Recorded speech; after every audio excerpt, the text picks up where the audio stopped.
Hello મિત્રો, આજના વિડીયોમાં આપણે જાણીશું કે ગંગાપુત્ર હોવા છતાં ભીષ્મ પિતામહને બાણ પથારી શા માટે ભોગવવી પડી? કુરુક્ષેત્રના યુદ્ધમાં અર્જુને પોતાના બાણથી ભીષ્મ પિતાના સંપૂર્ણ શરીરને વીંધી નાખ્યું. ઈચ્છા મૃત્યુનું વરદાન હોવાના કારણે જ્યાં સુધી ભીષ્મ પિતા મૃત્યુની ઈચ્છા વ્યક્ત ન કરે ત્યાં સુધી મૃત્યુ પણ તેમની નજીક આવી શકે તેમ ન હતું.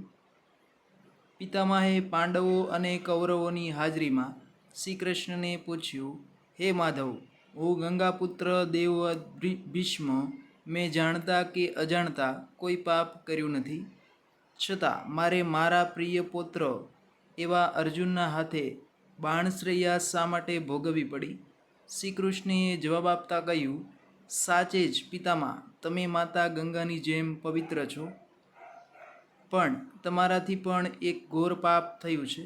હસ્તિનાપુરની રાજ્યસભામાં જ્યારે દ્રૌપદીના ચિરહરણ થઈ રહ્યા હતા ત્યારે દુશાસન અને દુર્યોધનને રોકવાની ક્ષમતા તમારામાં હતી. આ અન્યાય રોકવાની ક્ષમતા તમારામાં હતી, છતાં પણ તમે શાંત રહ્યા અને ચૂપચાપ આ અન્યાય જોતા રહ્યા. આ પાપના ફળ સ્વરૂપે જ આજે તમને બાણ પથારી મળી છે. પિતામહે હસતા મુખે પોતાના અપરાધનો સ્વીકાર કર્યો અને ત્યારબાદ અર્જુનના હાથે પાણી પીને મૃત્યુની ઈચ્છા વ્યક્ત કરી. ફરી મળીશું, ત્યાં સુધી જય માતાજી.